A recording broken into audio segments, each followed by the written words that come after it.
लड़ाई के मूड में हैं ऐसे लोग, हम उनसे लड़ना नहीं चाहते, हम नहीं लड़ना चाहते। और हम अपना जो है वो आप जानते हैं कि पाकिस्तान इस वक्त किसी किस्म की लड़ाई अफोर्ड नहीं कर सकता। इसलिए मैं बार बार ये बात कह रहा हूं कि हम सबको मिलजुल कर बैठना होगा और बैठकर इन सारे मामलात को तय करना होगा और पाकिस्तान को 21वीं सेंचुरी के अंदर लेकर जाना होगा। There has been a big statement that has been made by former Pakistan Prime Minister Nawaz Sharif hinting at better ties with India. As he is now returned to Pakistan, he has been hinting of having good relations with its neighbor country India. Pakistan में जो election है, जाहिर है भारत के ऊपर directly या indirectly असरअंदाज होते हैं, पड़ोसी हैं, बड़ा असर होता है कि कौन सा वजीर आजम आएगा, आया कि वो इंडिया के साथ फ्रेंडली रिलेशन रखेगा, आया या वो एक्सट्रीम किस्म की जो है पॉलिसीज बनाएगा, तो बड़ा इफेक्ट पड़ता है। बहुत से इंडियंस कहते हैं हमें फर्क नहीं पड़ता पाकिस्तान के अंदर कौन आया कौन नहीं आया, लेकिन ये मेरा मानना है कि बहुत फर्क पड़ता है। नवाज शरीफ और पीपल्स पार्टी और बाकी पार्टियां मिलके हुकूमत बनाएंगे और इमरान खान की पार्टी बाहर रहेगी। क्या ये आसान है पाकिस्तानियों को बेवकूफ बनाना? ये कितना आसान है कि आप पाकिस्तानियों को बेवकूफ बना सकते हैं, जो करोड़ों की तादाद में लोग आपके लिए वोट दे देंगे। किसी कंट्री को तरक्की करते नहीं देखा जब तक तो अपने पड़ोसियों से रिलेशनशिप ठीक ना हो। जब तक ये दो चार चीजें नहीं करेंगे आप लॉ एंड ऑर्डर और पड़ोसियों से रिलेशनशिप ठीक नहीं करेंगे, फॉरेन इन्वेस्टमेंट नहीं आएगी। लेकिन आप फॉरेन इन्वेस्टमेंट चाहते नहीं, पूछें क्यों?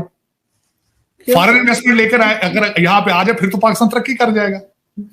आप तो चाहते ही नहीं, आप तो सिर्फ IMF से पैसे लेके, लंदन से पैसे लंदन ही, अमेरिका के पैसे अमेरिका में रखना चाहते हैं। हाँ, लेकिन पाकिस्तान के अंदर आप पाकिस्तानी अवाम को बेवकूफ बना सकते हैं अगर आप नारे मार के आ जाए तो।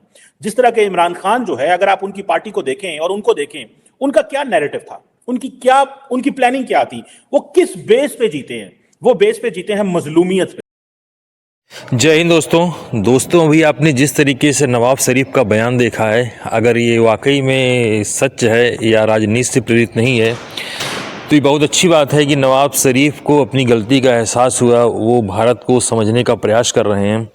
अगर यही चीज़ वो 10 साल पहले पाकिस्तानी लोग समझे होते तो आज उनके बच्चे आतंकवादी नहीं, आज उनके बच्चे भी वैज्ञानिक बनते। और देश में जो उनकी स्थिति है, दुनिया में जो उनकी स्थिति है, उनके देश को लोग नकार रहे हैं, वहाँ के लोगों को लोग एक्सेप्ट नहीं कर रहे हैं, तो ये स्थिति ना बनती। लेकिन देर से ही अगर कोई अपनी गलती मानता है तो उसे माफ़ कर देना चाहिए। काश ये बयान उनका राजनीति से प्रेरित ना हो। आइए देखते हैं इसी पे पाकिस्तानी मीडिया क्या रिएक्ट करती है, क्या बोल रहे हैं वो लोग नवाज शरीफ को। कुछ लोग तो सही बोल रहे हैं कि नवाज शरीफ को अब अपनी गलती का एहसास हो रहा है, लेकिन कुछ लोग बोल रहे हैं कि ये एक प्रोपोगंडा है। तो आइए देखते हैं पाकिस्तानी मीडिया इस पर क्या बोल रही है। मौजगिरी सारा कुछ हुआ, तो राम की जन्मभूमि के ऊपर वो तहरीक चली, वो सारा कुछ हुआ, वो उसके माइंडसेट, वो लॉन्ग टर्म सोचने वाले लोग हैं। समझदार है नरेंद्र मोदी कि जिसने आज से 1992 में उसकी पार्टी ने सोचा, 2000 में उससे पहले उन्होंने उसको CM बनाया, उसने अपनी टर्म्स पूरी की, अपनी 3 टर्म्स पूरी करके उस वजीर आजम बना, वजीर आजम बन के मुल्क को एक डायरेक्शन पे लगाया, फिर उसने मजहबी एजेंडा दिया। लेकिन पहले आप लोगों को किसी डायरेक्शन पे लगाते हैं। आप पहले ये नहीं करते कि पहले लोगों को आप, नरेंद्र मोदी भी पॉपुलिस्ट है, ये नहीं कि नरेंद्र मोदी पॉपुलिस्ट नहीं है, नरेंद्र मोदी भी पॉपुलिस्ट है, एक पॉपुलिस्ट लीडर है वो, लेकिन उसकी जो जिसे कहते हैं ना, उसका स्टाइल और है। उसने पहले लोगों की इकोनॉमी ठीक की है, उसने लोगों को रोजगार दिया है, उसने अपने मुल्क का स्टेटस उठाया। हमारे जो लीडर हैं, पॉपुलिस्ट लीडर, वो क्या कर रहे हैं? हमारे जो जिसे वो कहते हैं ना, वो क्या कर रहे हैं? हमारे लीडर्स जो मोबिलाइजेशन पे यकीन रखते हैं, सड़कों पे आ जाओ, ये कर दो, वो कर दो, रेडिकल रिफॉर्म एक भी नहीं की। हालांकि पॉपुलिस्ट लीडर का ये काम होता है कि वो रेडिकल रिफॉर्म करता है, एक भी रेडिकल रिफॉर्म नहीं की। जो पॉपुलिज्म है, वो जिसे वो कहते हैं ना, वो अपने स्पीचेस बड़ी तगड़ी देते हैं, उनका बिहेवियर्स बड़े अथॉरिटेटिव होते हैं। नहीं, लेकिन सर ये फेयर इलेक्शन से आपके ख्याल से रिजल्ट्स ठीक है? मैं आपसे आप सवाल के बजाय सवाल करूंगा, मुझे ये बताएं आज तक पाकिस्तान में कोई फेयर इलेक्शन हुआ? फिर आप आज के इलेक्शन को क्यों फेयर मान रही हैं? जब माजी में कभी फेयर इलेक्शन नहीं हुआ तो इसमें क्यों फेयर इलेक्शन? बल्कि जब स्टोरी हम रो रहे हैं, आपके पूरे पाकिस्तान के अंदर दूध का खालिस गिलास नहीं मिलता तो आप कहते हैं कि सारी दुनिया ईमानदार हो जाए। किस तरह हो सकती है? टैक्सी ड्राइवर भी फराडिया है, सब्जी बेचने वाला भी फराडिया है, आपको अखबार बेचने वाला भी फराडिया है। जिसका चांस मिलता है वो फ्रॉड करता है। एक बात है, जब वक्त शाम बैठते कहते पाकिस्तान का मतलब क्या, ला इलाहा इल्लल्लाह, कहते ये इस्लाम का किला है, इसको कहते हैं रहती दुनिया तक रहेगा, ये नाम इस्लाम के बना था, लेकिन 25 करोड़ लोगों में से मेजॉरिटी फराडी है। तो सर फिर इमरान खान के लोगों को इतने वोट कैसे मिल गए? भाई उनको बेवकूफ चुप रहे, उनको क्या जो दिया है, जिहाद है भाई, अमर बिन मारूफ है। उसके बाद जो दूसरे कई हैं वो लोग कहते हैं 8 महीने से 1 साल ये गवर्नमेंट चलेगी। इसमें जरदारी साहब हैं जिनके पास पैसा बहुत है, जोड़ तोड़ के बादशाह माने जाते हैं, वो कहते हैं मेरा बच्चा बनेगा वजीर आजम, कभी कहते हैं वो चीफ मिनिस्टर फॉरेन मिनिस्टर बनेगा, कभी कुछ बनेगा, कभी कुछ, जो भी बनेगा इधर से कहते हैं छुरी खरबूजे के ऊपर हो तब भी खरबूजा कटता है, छुरी खरबूजे के नीचे हो तब भी कटता है। कटना पाकिस्तान ने है, 25 करोड़ लोगों ने कटना है, काटने वाले तैयार हैं। इस वक्त छुरियां तैयार हो चुकी हैं, बकरे की खैर नहीं है। प्रॉपर्टियों में लंदन और दुबई में हिलजुल शुरू हो चुकी है। वहां जो एजेंट वहां बैठे हैं उन्होंने कालें करनी शुरू कर दी है कि भाई IMF की अगली किस्त जो है उसमें हिस्सा होगा दुबई का और लंदन का।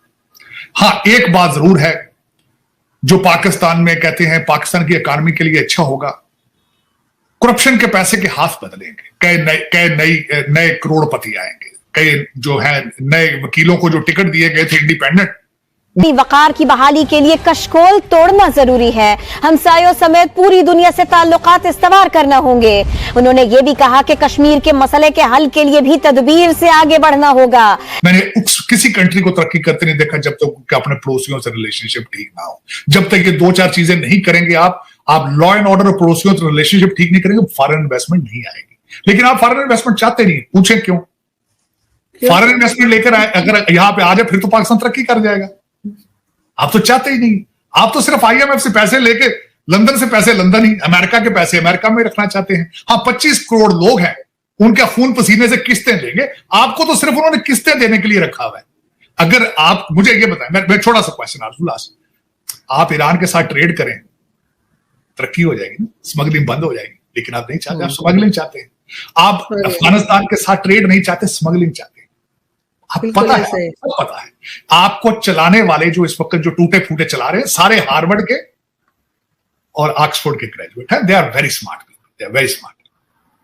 बिल्कुल सर, ऐसा ही है। लेकिन शायद किसी को कोई ख्याल आ जाए। मगर सर मैं लास्ट में जरूर कहूंगी कि शहबाज शरीफ साहब को मैं बादामों का पैकेट भेजने वाली हूँ कि उनकी मेमोरी आ जाए वापस कि उनकी फैमिली में कितने लोग जो है वो डुअल नेशनल है और उनके पास कितनी प्रॉपर्टी है, वो शायद याद कर पाए फिर। लेकिन 25 करोड़ लोग मान रहे हैं ना। वो ये पाकिस्तान को लूटने का अगला प्लान जो है वो देखिए अब किस रुख बैठता है। ये बिल्कुल तैयारी हो चुकी है इस चीज की।